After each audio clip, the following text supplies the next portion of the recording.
नमस्कार। सुर्खियों के बाद खबरें विस्तार से। आपके साथ मैं हूं ललित प्रजापति। शुरुआत करेंगे प्रधानमंत्री मोदी के अमेरिका दौरे से। गुरुवार को वे व्हाइट हाउस पहुंचे। राष्ट्रपति जो बाइडेन और अमेरिका की फर्स्ट लेडी जिल बाइडेन ने उनका स्वागत किया। पीएम ने अमेरिकी राष्ट्रपति जो बाइडेन के साथ द्विपक्षीय बातचीत की। इसके बाद साझा बयान जारी किए गए। इसके बाद पीएम मोदी के सम्मान में व्हाइट हाउस में स्टेट डिनर का आयोजन किया गया, जहां राष्ट्रपति जो बाइडेन और पीएम मोदी ने दोनों ने एक साझा चर्चा भी मीडिया से की थी। बाइडेन ने कहा, भारत के साथ रिश्ते को और आगे ले जाना है। पीएम के साथ शानदार समय बिताया। भारत अमेरिका के बीच संबंधों का यह नया दौर है। दोनों देशों के लोग साझेदारी को नई ताकत देने में लगे हैं। पीएम मोदी ने स्टेट डिनर के लिए जो बाइडेन को धन्यवाद दिया। मोदी ने कहा कि उन्होंने देखा है कि मेहमान नवाजी से प्रभावित होकर कई बार लोग गाना भी गाने लगते हैं। काश मुझ में भी गाना गाने की कला होती, मैं गाना सुनाता। प्रधानमंत्री मोदी भारत के पहले ऐसे प्रधानमंत्री बन गए जिन्होंने दूसरी बार अमेरिकी संसद के दोनों सदनों, सीनेट और हाउस ऑफ रिप्रेजेंटेटिव्स के संयुक्त सत्र को संबोधित किया है। उनका इस्तकबाल करने के लिए स्वागत।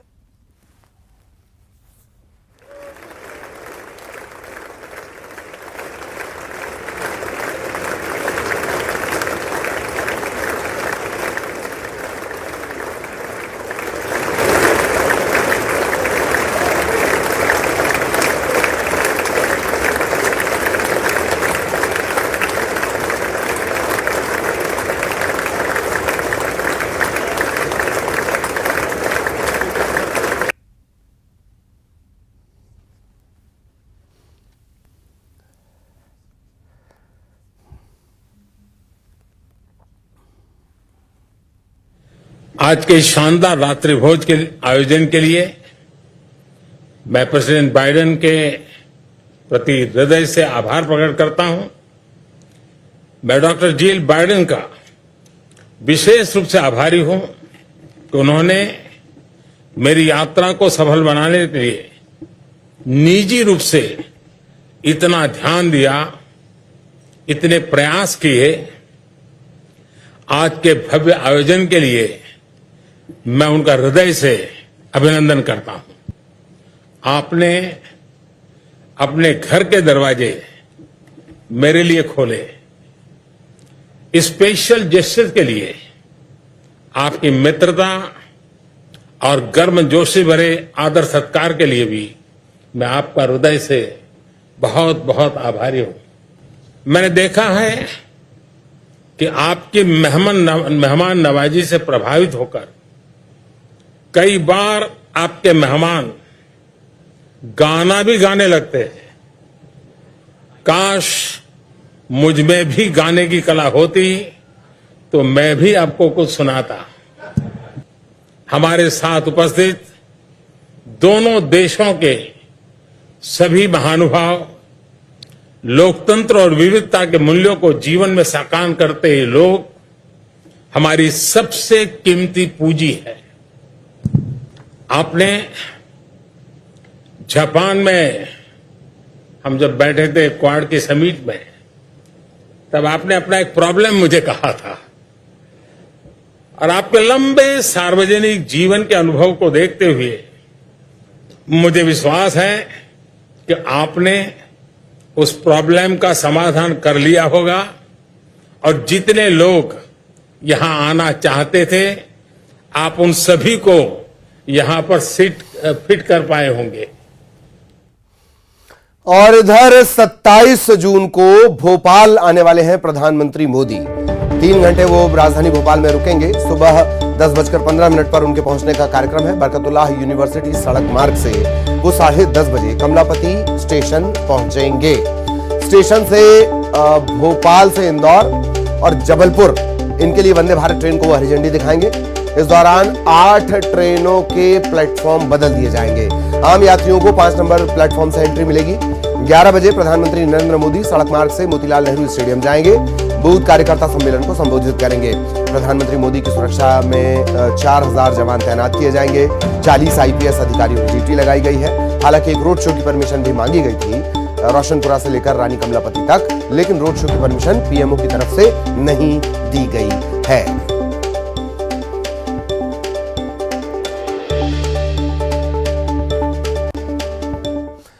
इधर मुख्यमंत्री शिवराज सिंह चौहान आज सीहोर का दौरा करेंगे। मुख्यमंत्री कन्या विवाह योजना के तहत सामूहिक विवाह सम्मेलन में शामिल होंगे।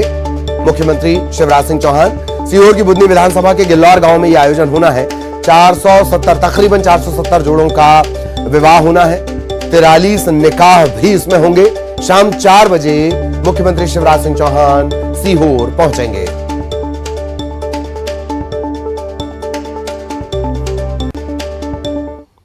और अब रायपुर से बड़ी खबर, संविदा कर्मियों का आज हल्ला बोल होना है। आज ये लोग आक्रोश रैली निकालेंगे। संविदा कर्मी अनिश्चितकालीन आंदोलन का ऐलान भी कर सकते हैं। 33 जिलों से हजारों की संख्या में कर्मचारी इसमें शामिल होंगे। तूता धरना स्थल से एक विशाल आक्रोश रैली निकाली जानी है।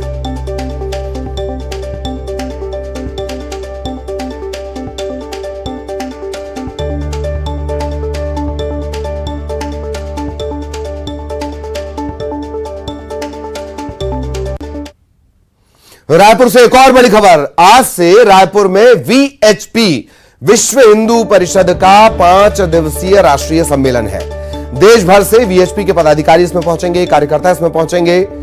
इस सम्मेलन में धर्मांतरण को लेकर परिचर्चा होगी। धर्मांतरण के खिलाफ कानून लाने की भी मांग की जाएगी। विहिप की सालाना 2 राष्ट्रीय बैठकों में से एक बैठक यह है। छत्तीसगढ़ में 2003 के बाद यह राष्ट्रीय सम्मेलन हो रहा है।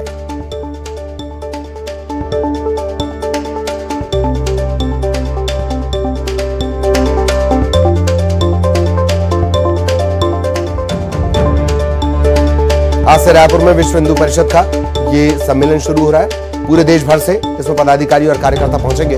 2003 के बाद ये राष्ट्रीय सम्मेलन है। सालाना 2 राष्ट्रीय बैठक विश्व हिंदू परिषद की होती है, उसमें से एक ये है।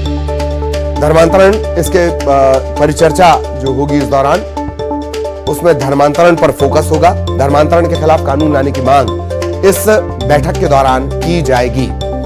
2 राष्ट्रीय बैठक जो बेहद महत्वपूर्ण होती है, उनमें से एक बैठक ये है। 2003 के बाद ये राष्ट्रीय सम्मेलन छत्तीसगढ़ में हो रहा है।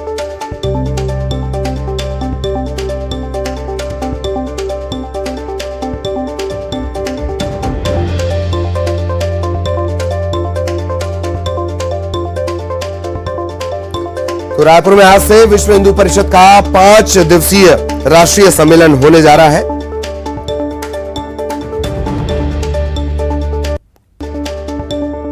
धर्मांतरण, इसे लेकर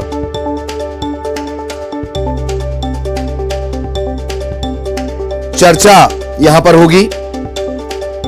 सालाना जो 2 राष्ट्रीय सम्मेलन होते हैं, उनमें से एक ये है।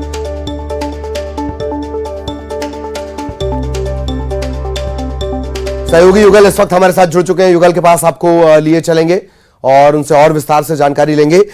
युगल, सालाना 2 बैठकें, उनमें से एक ये, क्या कुछ खास?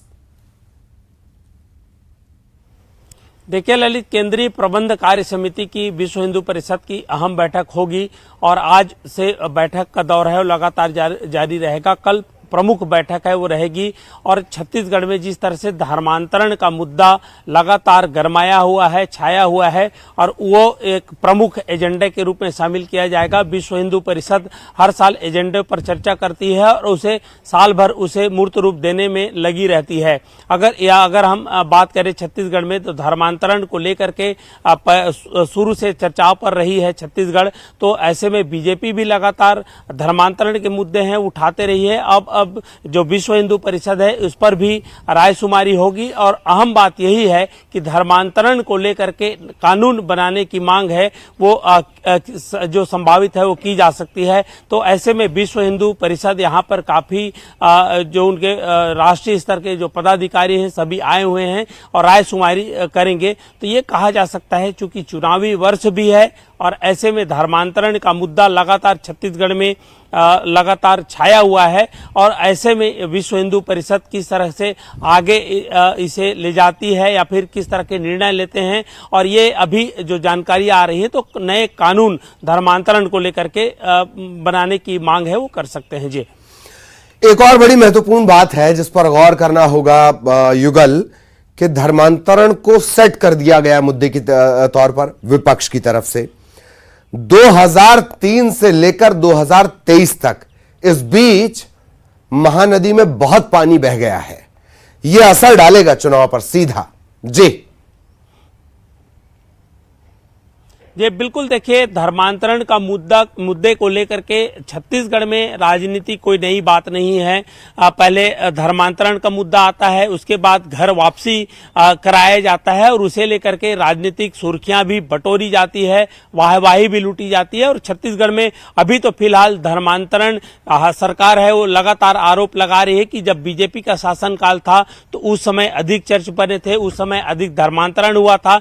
लेकिन अब विपक्ष है वो यहाँ राज्य सरकार को, कांग्रेस सरकार को लगातार धर्मांतरण के मुद्दे पर घेर रही है। अभी विगत अगर हम 4 साल के आंकड़ों की बात करें तो यहाँ पर अलग अलग जिलों में अलग अलग स्थानों पर धर्म सभाएं हो रही हैं। कुल मिलाकर यही है कि छत्तीसगढ़ में लगातार ये जो गतिविधियां हैं वो काफी तेज हो गई है। देखना यह है कि अब इस मुद्दे को लेकर के किस तरह से जो राजनीतिक दल हैं वो आगे जाते हैं। आरोप प्रत्यारोप का दौर है वो ललित लगातार जारी रहता है। इस बीच विश्व हिंदू परिषद की जो बैठक है उसमें क्या नया जो एजेंडा है वो सेट होता है, क्या किन एजेंडों पर और आगे चर्चा होगी। लेकिन अभी जिस तरह से नए कानून धर्मांतरण को लेकर के बनाने की बात है, कवायद है, वो की जाएगी। जी चलिए, बहुत बहुत धन्यवाद आपका युगल इस तमाम जानकारी के लिए। सहयोगी युगल विस्तार से जानकारी दे रहे थे। और अब अंबिकापुर का रुख करेंगे। बड़ी खबर मिल रही है, पटकुरा जंगल में 12 हाथियों के दल ने डेरा डाल लिया है। कुटुआ बहर मोहल्ले में घर को नुकसान भी इन्होंने पहुंचाया है हाथियों ने। वन विभाग का अमला मौके पर पहुंच चुका है। कुटुआ बहर मोहल्ला है ये, कुटुआ बहर मोहल्ले को खाली करवा दिया गया है। लखनपुर वन परिक्षेत्र लगता है, पटकुरा के ये जंगल है जहां का ये पूरा मामला है। अंबिकापुर में हाथियों के दल ने डेरा डाल दिया है। छोटा मोटा दल नहीं है, 12 हाथियों का दल है जो अब मोहल्ले में घुस गया है। कुटुआ बाहर मोहल्ले में एक घर को इन्होंने नुकसान पहुंचाया है। आनन फानन में वन विभाग की टीम मौके पर पहुंची है, मोहल्ले को खाली करवाया गया है। श्रवण हमारे सहयोगी हमारे साथ जुड़े हुए हैं। और श्रवण, पूरी जानकारी विस्तार से। पटकुरा जंगल में 12 हाथियों के दल पहुंचे हैं और जो ये दल हैं वो जो कटुआ बाहर जो मोहल्ला है वहां पहुंच गए थे और वहां एक घर को में तोड़फोड़ की है। और जैसे ही वन विभाग की जानकारी मिली, वन विभाग वहां पर पहुंचा है और जितने भी कटुआ बाहर मोहल्ला में रहने वाले रहवासी हैं वहां से उसको नीचे उतार दिया गया है और सुरक्षित स्थान पर उनको रखा गया है। हालांकि ये जो 12 हाथियों का दल है वो बताया जा रहा है कि ये रायगढ़ वन परिक्षेत्र से यहाँ पहुंचे हैं और अभी फिलहाल बारिश हो रहा है और बारिश की वजह से जो ग्रामीण हैं वो ज्यादा परेशान हो रहे हैं क्योंकि इधर हाथी हैं वो उनसे उनको जान माल का नुकसान का खतरा बना हुआ है। दूसरी चीज की बारिश भी हल्की फुल्की हो रही है। तो ये है कि वन विभाग जो है हाथियों से दूर रहने के ग्रामीणों को जरूर सलाह दिया है, लेकिन हाथियों से जो ग्रामीण हैं वो काफी परेशान यहाँ पर नजर आ रहे हैं। चलिए, धन्यवाद आपका इस तमाम जानकारी के लिए। जगदलपुर से बड़ी खबर मिल रही है, कांगेर घाटी नेशनल पार्क 2 महीने के लिए बंद हो जाएगा। बारिश के चलते 25 जून से कांगेर राष्ट्रीय उद्यान को बंद किया जाएगा। पार्क के अंदर कई गुफाओं के अंदर पानी घुस जाता है। गुफाओं के अंदर पानी जाने से सैलानियों की जान पर खतरा बन सकता है। कांगेर घाटी राष्ट्रीय उद्यान में 4 बड़ी गुफाएं हैं। गुफाओं को देखने के लिए बड़ी संख्या में पर्यटक पहुंचते हैं। एहतियातन इसे बंद कर दिया जाता है। 25 जून से 2 महीने के लिए कांगेर घाटी पार्क बंद हो जाएगा। संदेश रहेगा इसमें। हमारा जो राष्ट्रीय उद्यान है वो अभी 30 जून तक वो प्रारंभ रहता है, लेकिन अगर बारिश के अधिक मौसम अगर बन जाता है तो उसके केस में 15 जून तक हम लोग उसमें अलाउ करते हैं। गुफाएं पूरे बंद हो जाएंगी क्योंकि गुफाओं में पानी और ये बारिश जाती रहती है तो इसलिए पर्यटकों को असुविधा होती है। दमोह से बड़ी खबर, सेंट जॉन स्कूल के मेन गेट के सामने दीवार खड़ी कर दी गई है। पुलिस विभाग के शासकीय आवास निर्माण के लिए यह दीवार खड़ी की गई है। दीवार खड़ी होने के चलते स्कूल का मुख्य गेट बंद हो गया है। सुबह सवेरे स्कूल पहुंचे बच्चों को स्कूल में एंट्री नहीं मिल पाई। स्कूल प्रबंधन ने छुट्टी करके बच्चों को रवाना कर दिया। पुलिस के मुताबिक पुलिस की जमीन पर रास्ता बनाया गया। स्कूल प्रबंधन कलेक्टर एसपी से मिलकर आज इस समस्या के समाधान के लिए उनसे मुलाकात करेगा। स्कूल प्रबंधन की न्यायालय जाने की भी तैयारी है।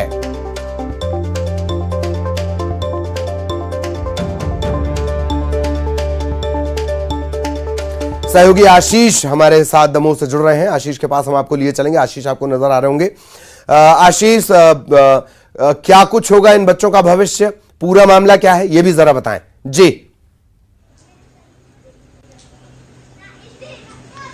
ललित जी, दमोह का सबसे बड़ा स्कूल है, दमोह जिला मुख्यालय पर स्थित है। सेंट जॉन स्कूल है, इंग्लिश मीडियम स्कूल है, एक क्रिश्चियन मिशनरी इसको संचालित करती है। दरअसल इस स्कूल की तरफ जाने का जो मुख्य गेट है, उसका जो रास्ता है वो पुलिस भूमि से होकर के जाता है।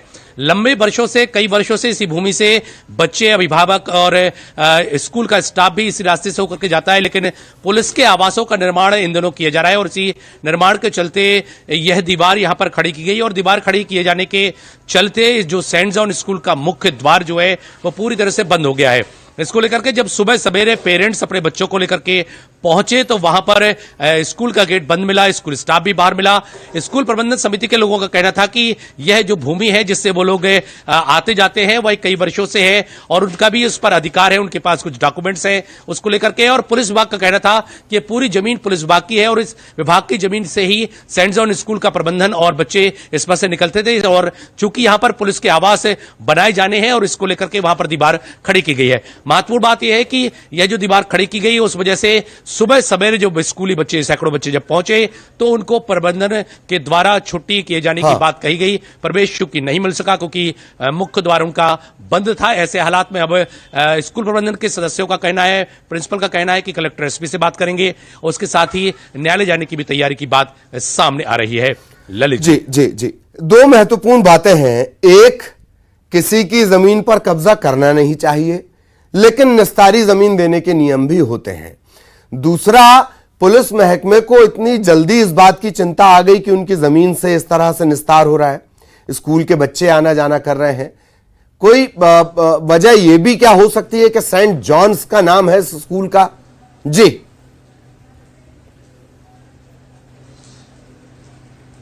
ललित जी, मैं आपको बता दूं कि लंबे समय से यहां पर पुलिस आवासों का निर्माण चल रहा है। इस मामले पर पूर्व में भी बातचीत हुई है कि इस गेट को यहां से अलग किया जाए, क्योंकि सेंट जॉन स्कूल का एक और गेट है, जो मुख्य गेट जो बताया जा रहा है, जो पुलिस भूमि से होकर के निकलता है, उसके अलावा एक और गेट भी है, लेकिन उस पर स्कूल प्रबंधन के द्वारा कोई ध्यान नहीं किया गया। ये बात भी सामने आई है सूत्रों के अनुसार। और जो अब पुलिस के द्वारा ये जो मार्ग बंद किया गया है वो इसी वजह से किया गया कि यह उनकी जमीन है, यह कहा जा रहा है। जो वहां पर मौके पर जब हम मौजूद थे तब बात सामने आई। तो अब पुलिस विभाग और कलेक्टर के पास स्कूल प्रबंधन जाने की तैयारी कर रहा है। शायद ही न्यायालय जाने की तैयारी भी स्कूल की है और देखना जी जी। चलिए, बहुत बहुत धन्यवाद आशीष आपका इस तमाम जानकारी के लिए। और अब भोपाल से बड़ी खबर, मानसून से पहले मध्य प्रदेश में बिपरजॉय का असर दिख रहा है। कई जिलों में भारी बारिश का अलर्ट है। सागर संभाग के जिलों के साथ साथ गुना, अशोकनगर, दतिया, भिंड, विदिशा, रायसेन, हरदा भारी बारिश हो सकती है। भोपाल, चंबल, ग्वालियर, सागर संभाग के जिले भारी बारिश हो सकती है। इंदौर, उज्जैन, जबलपुर, नर्मदापुरम, शहडोल, रीवा हल्की से मध्यम बारिश के आसार हैं। भोपाल से बड़ी खबर, गौतम नगर इलाके की ब्रिज विहार कॉलोनी से स्वास्थ्य विभाग और पीएचई विभाग ने पानी के सैंपल लिए हैं। कॉलोनी के पानी में यूनियन कार्बाइड फैक्ट्री के मिथाइल आइसोसाइड गैस के शामिल होने की आशंका पर ये सैंपल लिए गए हैं। स्थानीय प्रशासन से शिकायत की गई थी।